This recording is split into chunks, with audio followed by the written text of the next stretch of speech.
National Assembly Speaker Thoko Didiza has welcomed the Ad Hoc Committee's continued engagement, she says, in seeking the physical appearance of two witnesses who are due to give testimony on allegations of corruption in the criminal justice system. They include the so-called Northwest businessman, Brown Mogotsi, and Paul O'Sullivan, the private investigator, wanted to testify virtually.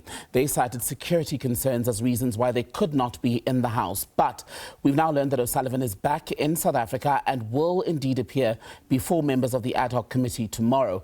Didiza says her understanding is that further engagements are continuing with Brown Mogotsi, but there is consideration given to the possibility of a subpoena being issued to force him to appear. Let's get the perspective now of the economic freedom fighters, the party's national spokesperson, Sinawo Thambo, joining us from Cape Town by phone this evening. Sinawo, very good evening to you. So your party then, very pleased that Paul O'Sullivan is finally back in the country and will appear before the Ad Hoc Committee in person tomorrow, so much so that you believe the EFF, from what I'm seeing online, should in fact be given credit for fighting for his appearance.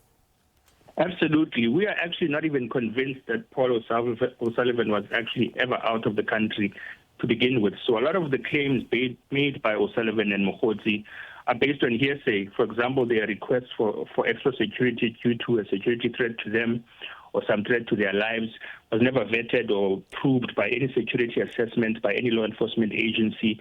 And his claim that he was not in the country as well is not verified by anyone. If anything, it is the consistent political pressure made by the EFF in the broader public, but also in Parliament, that he must appear physically since last year, October. And we feel vindicated that this has come to this stage. It is to no credit to the Speaker, who was acting as a shield to both Mogotsi and O'Sullivan.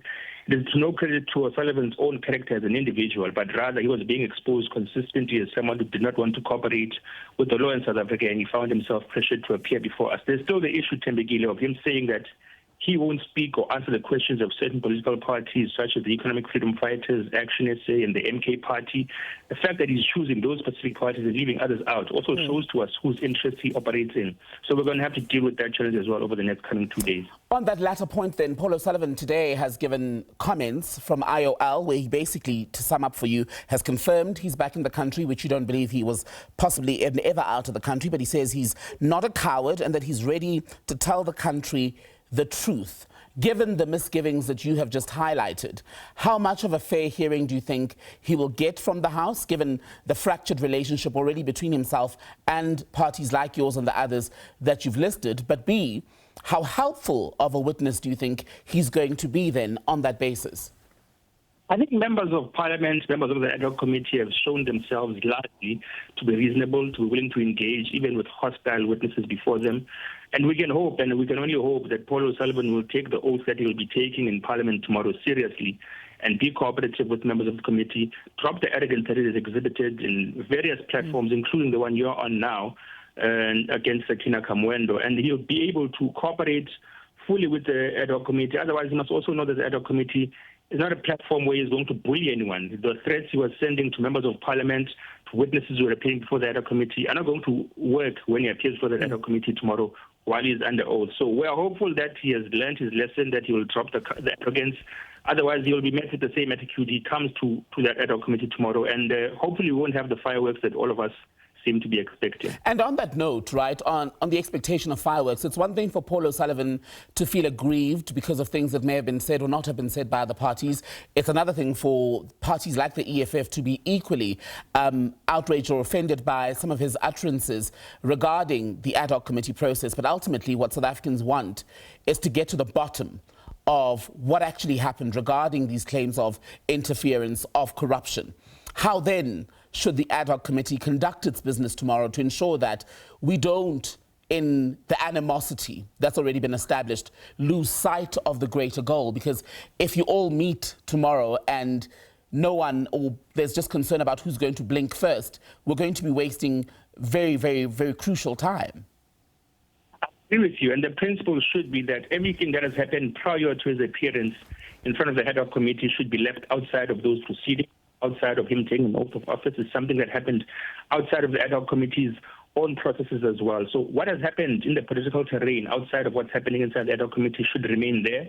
Everyone should remain professional. Everyone should be able to appreciate that the interest of South Africans is to get to the bottom of what the capture of law enforcement in South Africa looks like, what its genesis is, and how it can be resolved, and how we can take our country moving forward and ensure that those who need to be held accountable are held accountable. And I'm confident that members of Parliament will be able to exhibit that professionalism, and Paul O'Sullivan will be able to do the same. I want to go back to comments made by the EFF leader Julius Malema today about the Speaker of the National Assembly, Thoko Didiza. There was unhappiness last week when she basically would not give her signature to green light a subpoena being issued for Paul O'Sullivan to force him to appear. She wasn't satisfied that the Ad Hoc Committee had exhausted every avenue at its disposal or dealt fully with their so-called security concerns before issuing such a subpoena. Well, today, as I understand it, Julius Malema has said that you don't believe, as the EFF, that the Speaker is one of the people who should get credit for Paul O'Sullivan going to appear tomorrow. But does his agreement to appear tomorrow without a subpoena not prove Didiza's point that ultimately a subpoena was not needed because he's appearing without one anyway? I think the threat of a subpoena is what has made Paul O'Sullivan be able to appear in front of the Ad Hoc Committee tomorrow. Not only the threat of a subpoena, but the public discourse around him, which began to discredit the facade of him as someone who is a patriot of South Africa, who's been in service of the law enforcement agencies of South Africa in a progressive manner. The past few weeks have seen Paul O'Sullivan's image deteriorate in public discourse, and I think the fact that he was perceived as resisting a subpoena as well is something that resulted in him finding it in his very shallow conscience, I would say, to come and appear before the committee. So I don't think the Speaker has been helpful in that process. She was more of a hindrance, if anything. And we're not only going to say, let's take the sole credit. If you listen to the President of the EFF in the committee as well, he commended all members of the Ad Hoc Committee for being insistent that O'Sullivan must appear physically and insistent that he must be subpoenaed because he's creating non-existent security threats and a non-existent non-presence in South Africa, which we still do not believe. So we don't think the Speaker should be a topic of discussion tomorrow, but it had to be stated today that she was a hindrance and she should not be someone who's championing having allowed this process to proceed in the way that it is now. Sinawo Thambo, spokesperson for the Economic Freedom Fighters, thank you for your time tonight. Thank you.